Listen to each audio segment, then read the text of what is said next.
All right, so I think that there's a couple of reasons that you would want to send a welcome email to somebody, right? Like one Yep. is to show that, the sign up process succeeded, Right. right? Like I did it. Like if you sign up for something, you don't get a welcome email, you don't know if it worked or not. Like, do they actually have my info? So just some sort of like response to that initial sign up to say, yes, we got it. Yes, it's confirmed.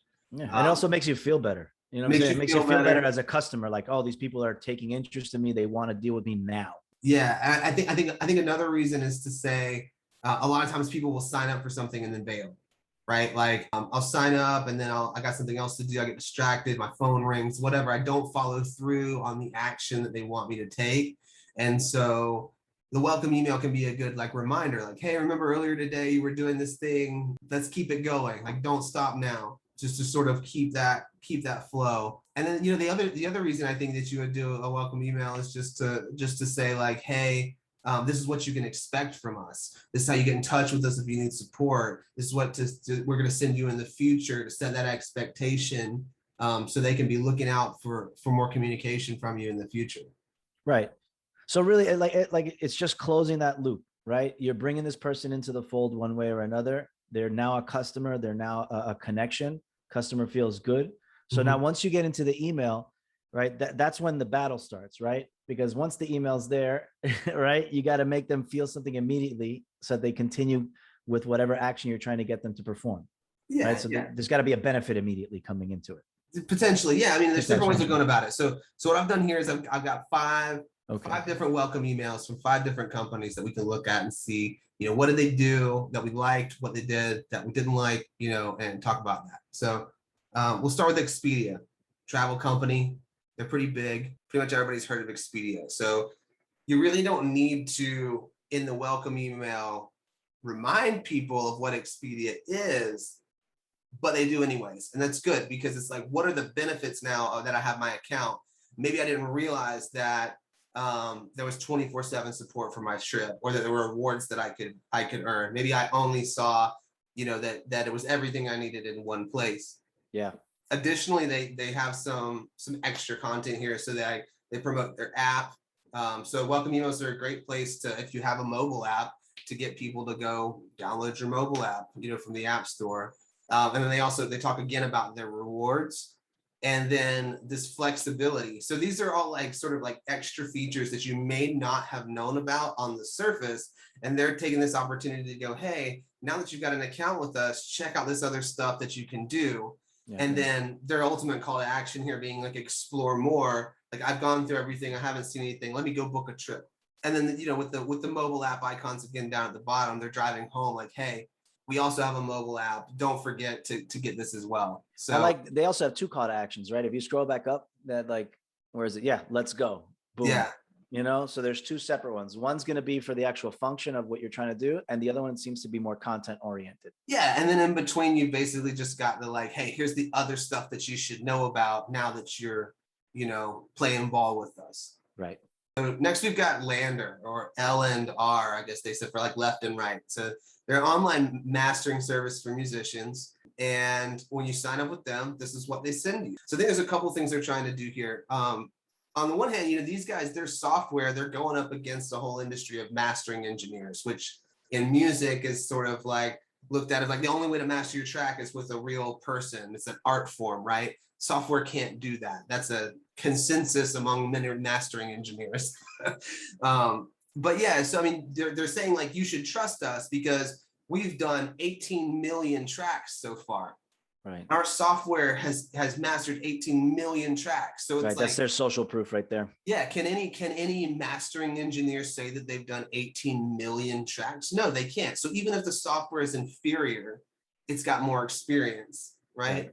And then I think another thing that they're doing is, a lot of people will sign up for a service like this, check it out, and then bounce. They're not really trying to stick around and become a customer. And so they're saying, hey, we're going to assume that you didn't sign up and just master a track right away. So we want you to master a track, upload your track to get started, and we'll help you do the rest, right?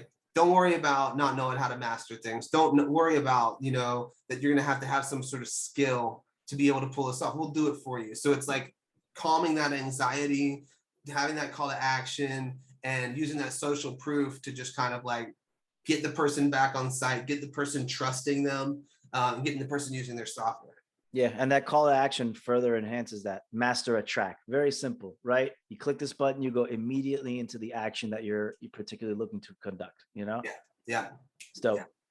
So Overtone is the beauty brand. They make hair dyes for people with darker colored hair. So they start off with "Oh hello," right? That's kind of like kitschy. They're putting their brand personality up front, right? We're so glad you're here. We got the emoji, and they're talking to you about like what are you going to expect going forward now that you're on this list. We're going to hook you up with personalized lineup of products, at-home color tips, color inspiration that helps you stay in the know, achieve healthy, vibrant, head-turning mane of your dreams, right? So they've taken their culture and they said, this is what you're going to expect now that you're here, right? They're not a tech product. There's something that you buy. It's a consumable. So they are going to have repeat business if they make their customers happy, right? Every time these people want to dye their hair, they're going to turn back to Overtone. And so they're trying to really, I think, in this first section, just like really form a bond with the customer and be like, hey, we get you.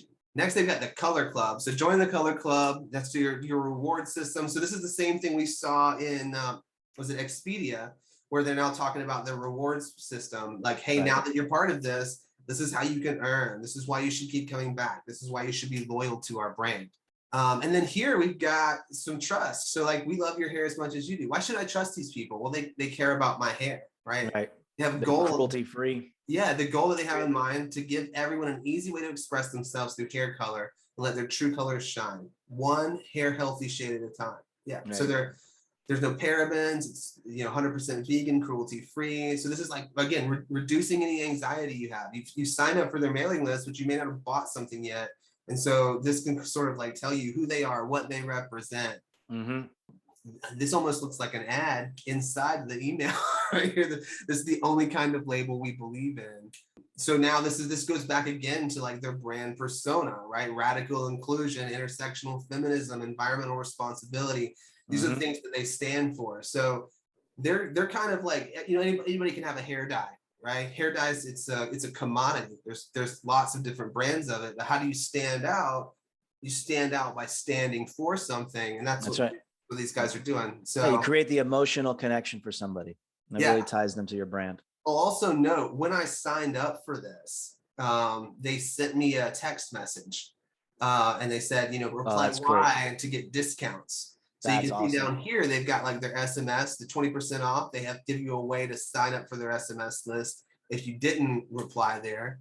And they just kind of like the Color Club, build a routine with a color quiz, and then they have, free shipping on anything over $30, right? This is all good, like little bullets to sort of tell me like, hey, recap.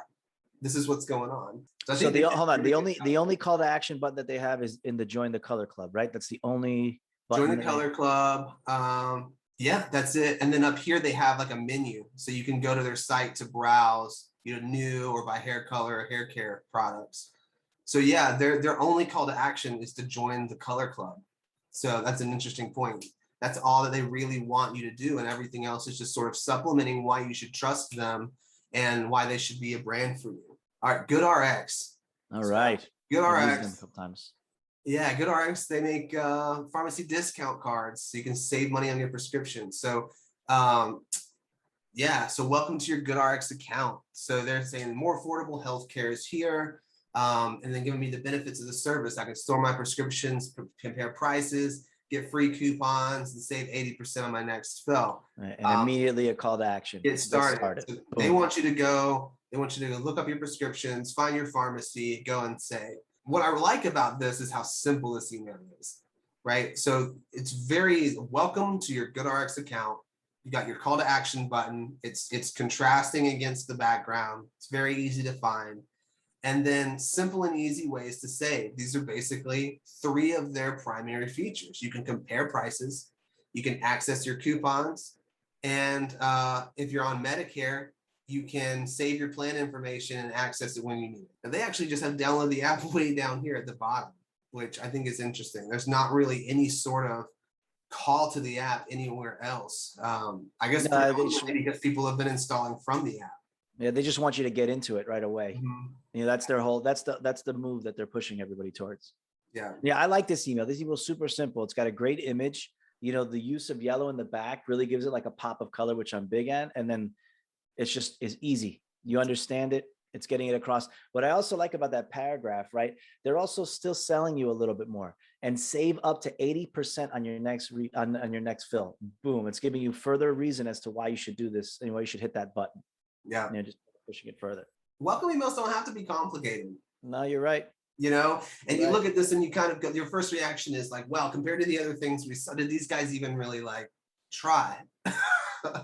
But I mean, these guys are huge. Zenefits does great, you know, and I think their welcome email is really effective in that the only thing that they want you to do is to go into your account. Everything else is taken care of from within the app. That's actually not a bad sort of strategy for something, especially if you're, you know, your business is changing a lot, you know, you have a lot of things you need to update. Keep it really simple, keep it really basic, and just drive them to a central place that you have that updated information. It's true. The more information you put out there, the more buttons you have, the more choices they have to not do the specific action that you need them to do. Like only focus on what you need them to do immediately. Yeah, and for a paid service like this, right? So these guys are a business to business company. They're trying to get businesses on board. That sales cycle is longer. They want to move you through that as fast as possible. So come into your account, get your account set up, talk to our customer support, right? They don't necessarily have the same luxuries as something like Overtone, like, you know, the hair company. They could be an impulse buy. You know, GoodRx is free. You know, so there's not really Expedia, it's free, you know, there's not really a reason to push people through faster to try to get through a long sales cycle because the sales cycles are really short. So yeah, I think that there's not a lot going on here, but that's what makes there be a lot going on here, right? And how long did it take for them to send it to you? I mean, it was immediate when you signed up, right? Oh yeah, it was immediate. It was as soon as I went back to my inbox, it was there. Right. So I would say, you know, if I signed up for this and I got distracted by something and later on that afternoon I saw this, and it's very clear what I can do. Just click to visit my Zenefits account and I'm in.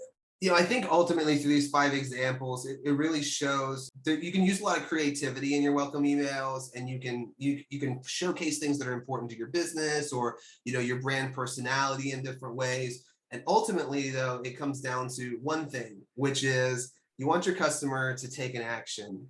And what is that action? And your welcome email is a great place to do that. Yep.